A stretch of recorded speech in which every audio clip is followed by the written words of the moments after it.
Okay, I hope you can hear me well. Um, Starting hopefully on time.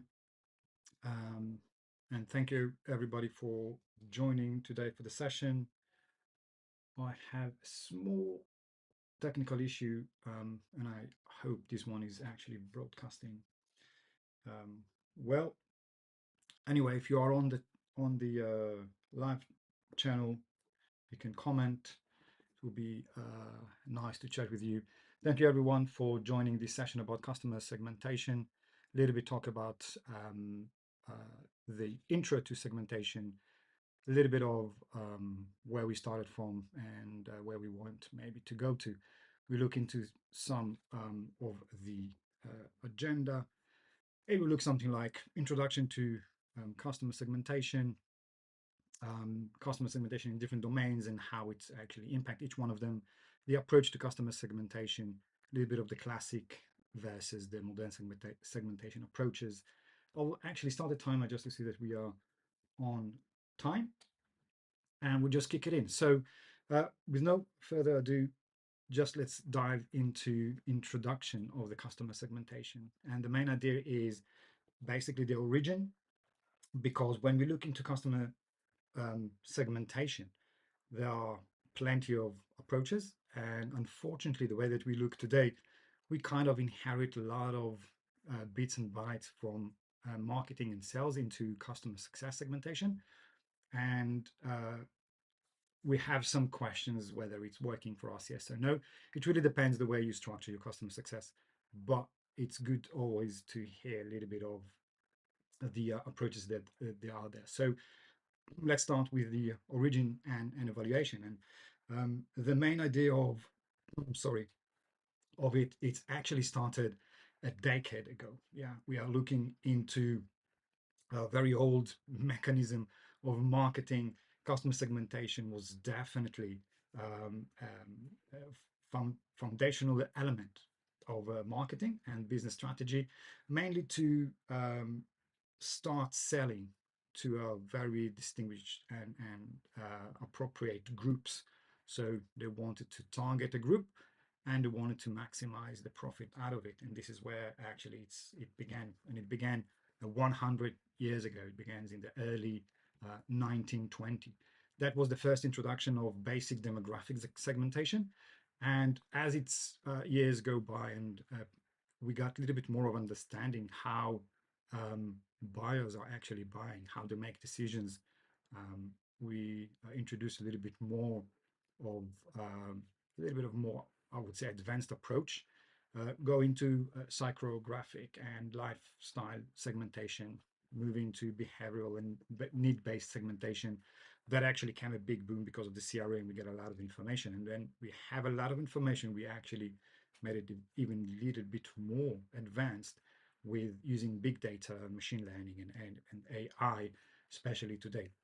So the customer segmentation actually started 1920s. A little bit of examples that you can see there and what actually they did. The marketing strategy actually began to leverage a basic demographic data such as age and gender, and income and even education to understand better the target and the different consumer groups. And that actually started to focus on what can we sell and to whom can we sell. And that was a marketing segmentation.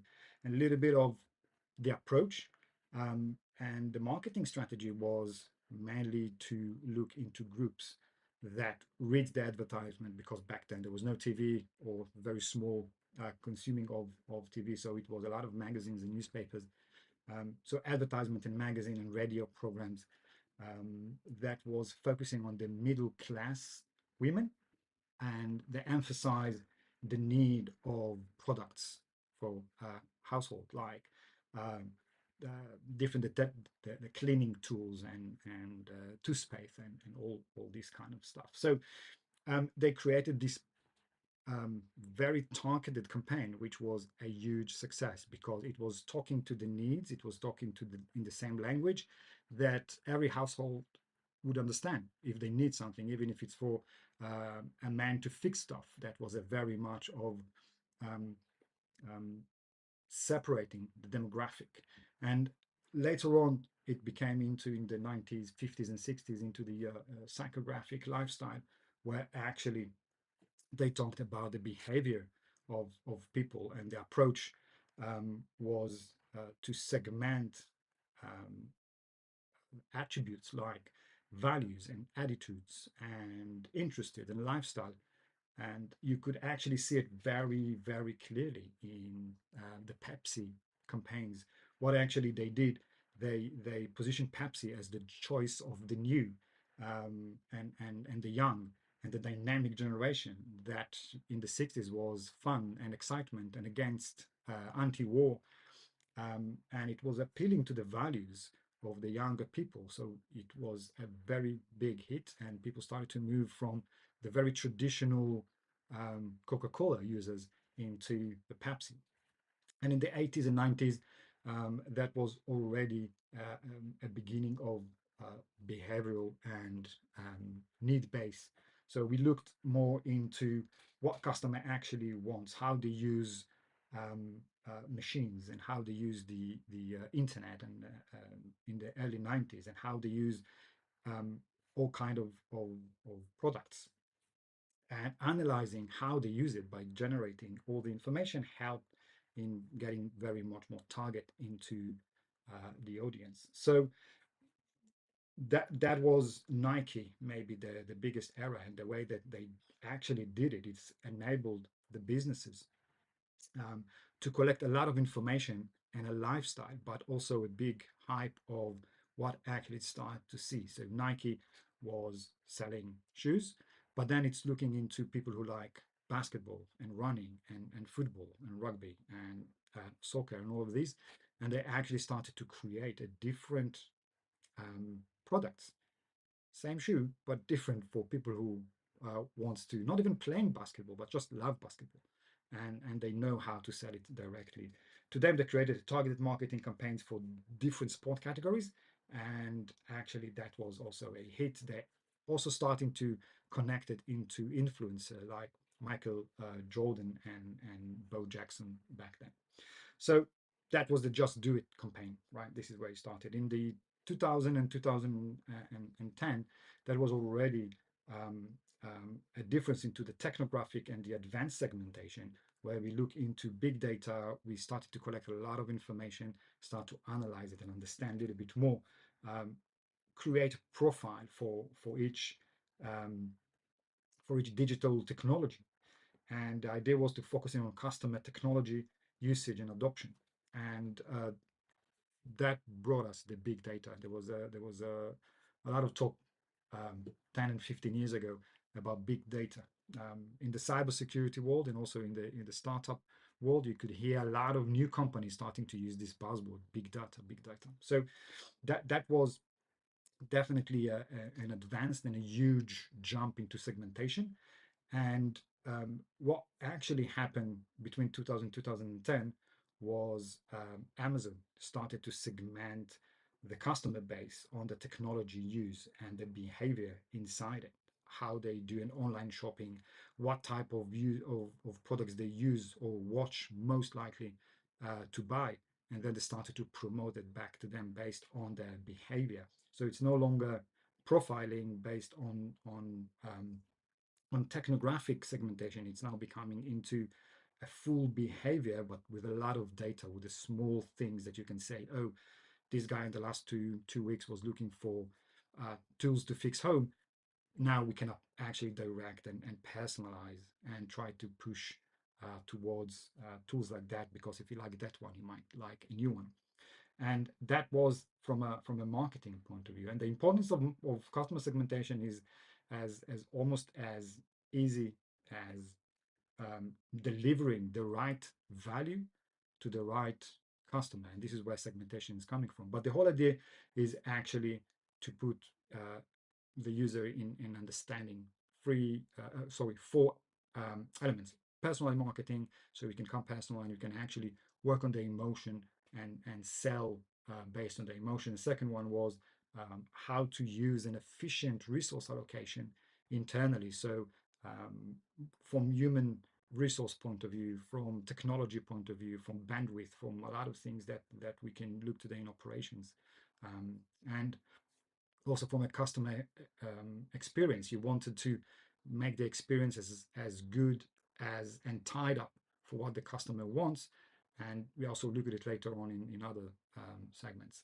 And the other one is strategic decision maker, to go to the right people that can actually decide and help them to create a better decision, but also it informs the product development, pricing strategies, and market expansion internally in order to focus on what's next, what is the roadmap for the solution that we want um, to offer to our potential customers. So there are three main domains that we will just a little bit touch today. Segmentation is a huge subject and topic to talk, and we'll just talk a little bit of what we can, hopefully more than just the tip of the iceberg. So segmentation for marketing allows obviously marketers to craft personalized campaigns that actually speak directly to the needs and the preference of the specific group. Also, it can be precise or more precise in increasing engagement with the customers based on behaviors, based on needs, and so on, will help in the conversion rates from a potential into a deal, or help them to become from more aware into consider, and also bring back return on investment, or help in increasing return on investment. And a little bit we can look at it is targeted advertisement and even content personalization. Second one is sales. Obviously, sales teams use segmentation to prioritize leads and tailor their approaches based on the different customer types. We inherit a lot of segmentation from sales into customer success, and just to see the difference and where it can actually help us, or actually not, actually would fail us. So we will look also into this, and it helps usually in the account based marketing, the ABM, focusing on high value accounts with more personalized approach strategies and the outreach that we do for them, and also for lead scoring. So ranking leads based on the segment specific criteria in order to prioritize follow-ups is again going back into resource allocation, where we want to put most of our efforts. So sales will always look on how big the company is, how big the potential can be, and how big the deal can be. And this is where they put all the efforts, right? Customer success is actually coming right after. So customer success is already getting the customers that sales brought in, and very appreciate for this one. And the segmentation there should help us to basically prioritize our engagement, also to tailor the different engagement to our customer base, and obviously improve retention and satisfaction. And we will go into also how it also help in upselling, cross-selling. And it's not a forbidden word to say that customer success should obviously um, help to move the needle, help to add to the bottom line, and increase revenue. So from that, we actually looked into a different approach that looked on the almost the whole segmentation, or types of segmentation that you can look today from the 1920s till today. And they are talking about the demographic, the geographic, the psychographic, technographic, needs base. Everything is in here, and you can actually read. This is where we look into understanding how we're going to segment them, where we're going to put our customer. And the main question is how it actually helps to customer success to deliver a better value, or to deliver a value and help retention and expansion.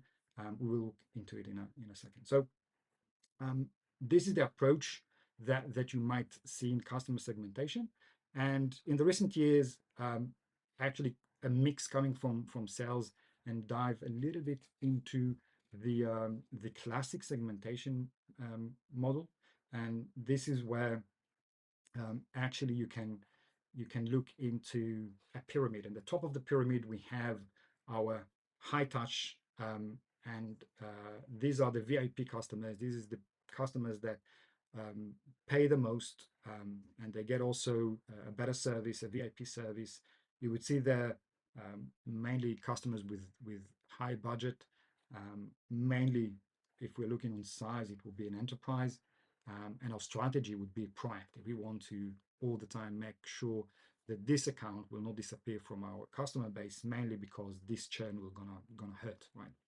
So the very famous pyramid of high, mid, low, or high, low, no, or tech touch. Each one of them, as you can see, as you go down with the segment, the size of the company, actually, you have more of that size.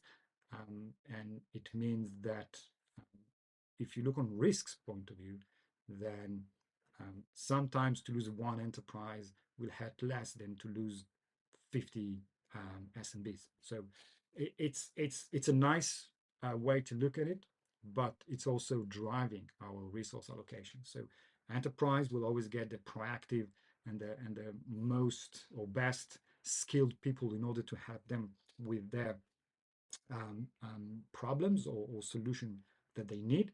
The mid market will get something in between, just in time when they need. We're gonna hit in. If it's a complex one, we're gonna bring someone who is more skilled to help. It will be temporary and it will go out. And we are talking about the low touch or the tech touch or no touch. Most of it will be automated. It will be mainly SMBs. We are actually losing a little bit touch with our customers, and if we don't monitor it correctly, with a little bit of the technographic understanding how they use our system and mapping it correctly with a success plan to see that they actually get exactly the goals that they wanted, the desired outcomes that they wanted, we might miss gratefully that. So if you want a little bit to talk about the 8 types of customer segmentation, just to make sure that we are talking on the same thing, geographic is really simple. It's mainly based on their location, where they are in the world, which can range from countries, regions, cities, neighborhoods, right? But we are looking on really geographic, and the idea is that if there is a culture thing, and people in one place will almost behave in the same manners because of the neighborhood, the community, the city, and nation, and so on. So that was the main looking into that. If we look a little bit of the demographic, this is actually looking into age and gender and education and occupation. This is where we actually started the whole segmentation in the past 1920s. That is very straightforward method to provide good an understanding of what customer can look like, right? So it's good. We shouldn't ignore that at all. From a psychological or from a psychographic segmentation, we look into lifestyle and value and interest and the attributes of the attitudes, sorry, of the customer, and it go beyond the demographic one to understand, and it's provide a little bit more deeper insight to customer motivation to buy, and it helps in creating a highly targeted market messages, and this is important, very important for our marketing team.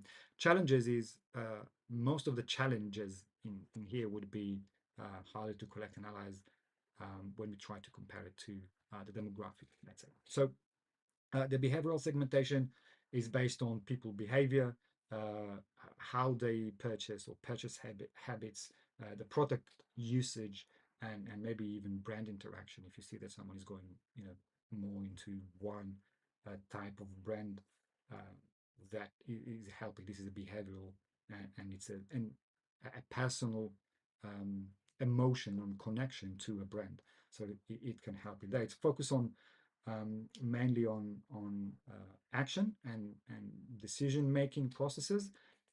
When it comes into B2B, um, people might say that it's not really working because a lot of processes that balance this emotional connection. But if you do know how to talk with mainly with the decision makers, with the buyers, you want to know also a little bit of um, their psychographic and the behavioral segmentation. The value base, which you see in here, it's focused on resources that actually bring what value they bring into the business, and it's involving revenue generating by different customer groups. So you can actually map what value, what use case you can actually give, what value customer can receive, and then map them by that value. But it will be very limited because it will see only very myopic or very narrow view of the customer needs. It will be, you need to add a little bit more of a segmentation to it. So we go into technographic. We talked about it. This is where we're actually looking at technology usage and adoption. We do it a lot of today. There's a filmographic in here, which is quite of interesting. It's not in the 8 types of customer segmentation, but it looks into applied to businesses rather than to people behind it, and it goes into the company size, industry, and revenue.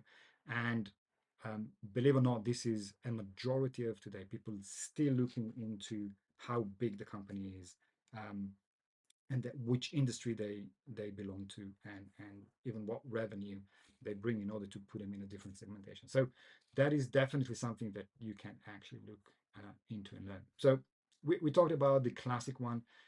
The next one is the risk or need versus the size, and the importance of the customer to us.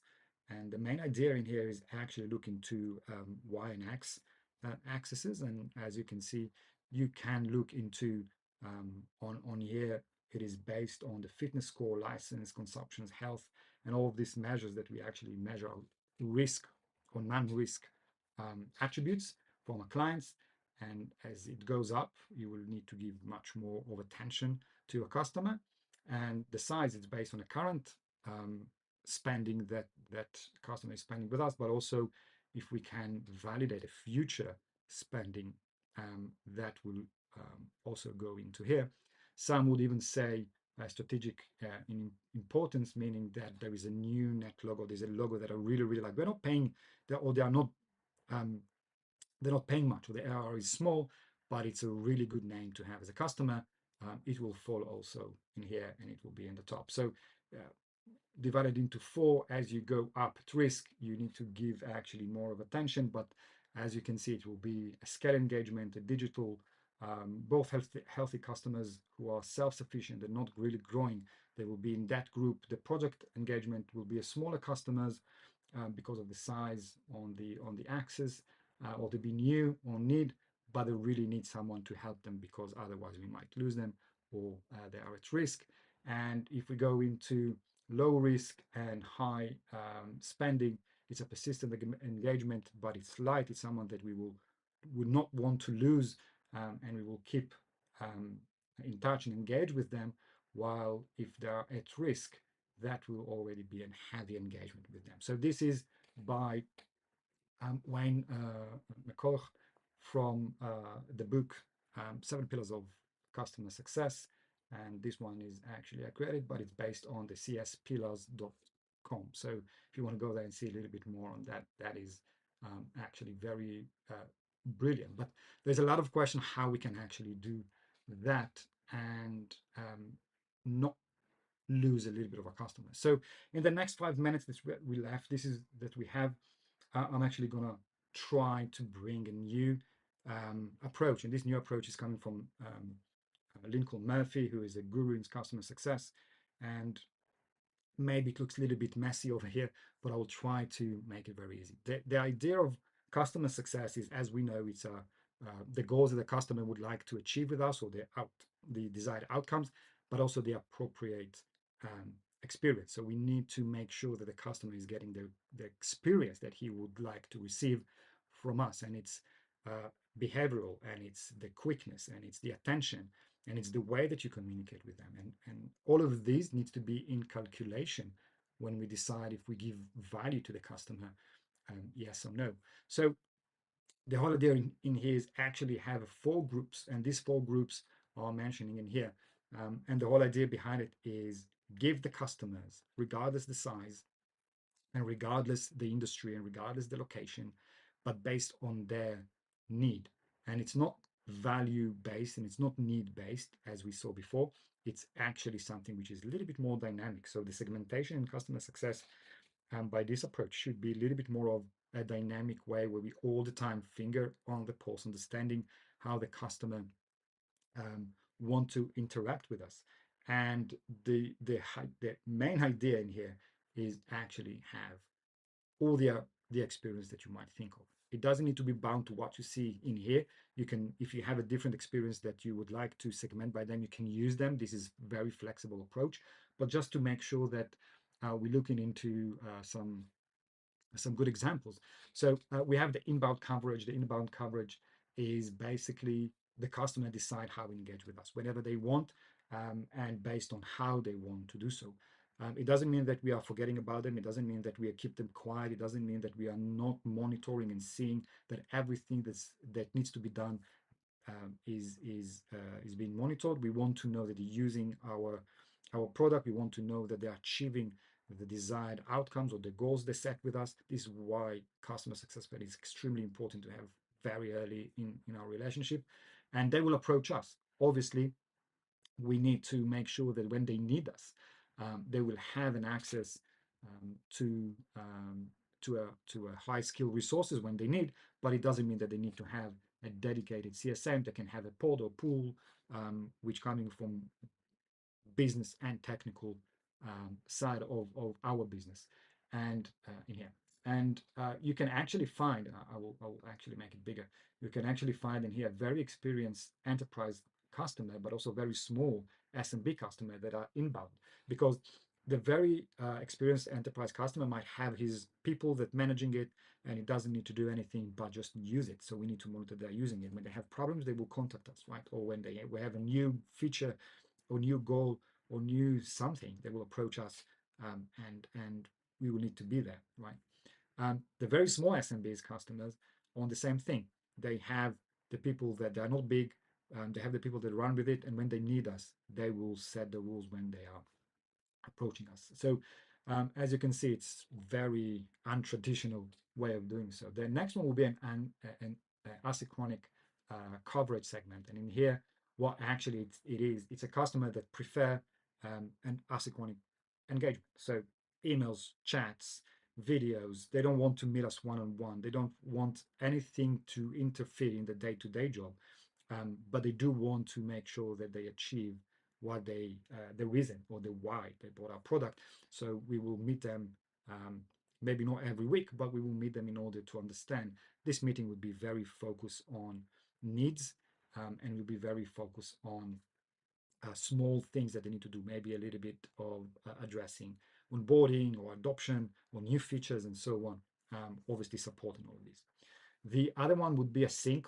This is the sync coverage model where you can actually see that they need someone to hold their hand um, in a project point of view. So it can be either during the onboarding, it can be in a more strategic way, maybe even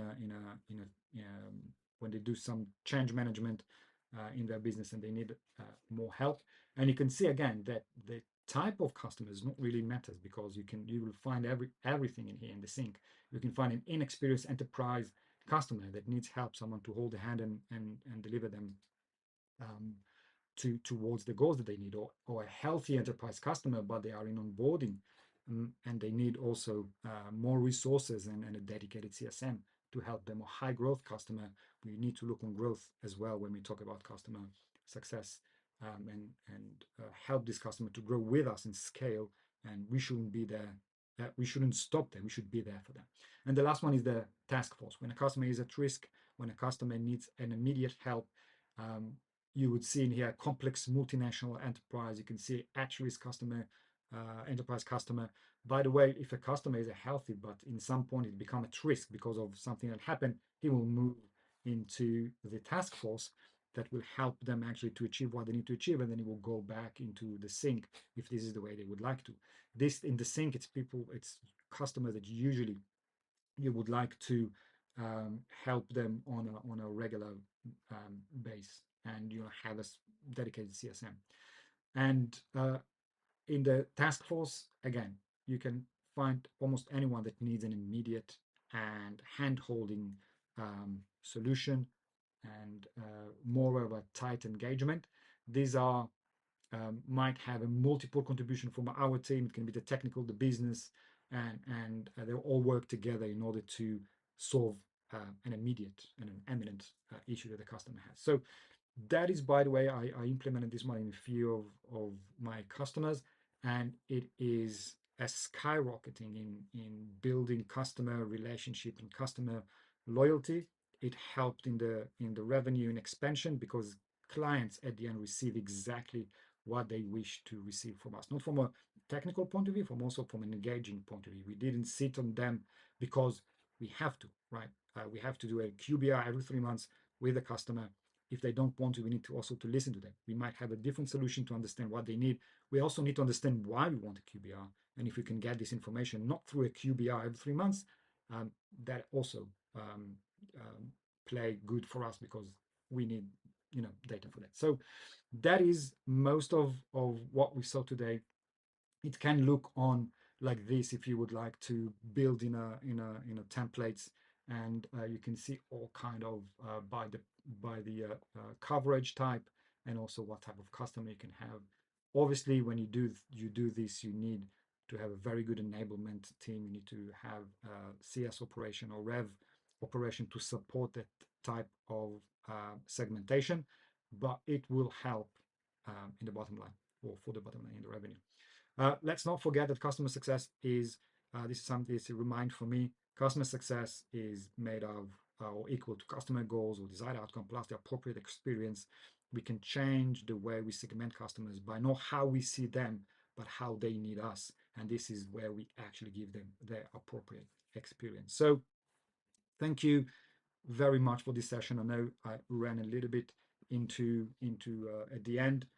If you have question, please DM me or send me an email or approach me on LinkedIn, or even leave a comment in here. This YouTube live session will go under my uh, channel in YouTube, CS Reimagine. If you are not subscribed, please subscribe below, and you could see it later on. It'll be online. And thank you again very much for joining. I really appreciate each one of you. And till next time.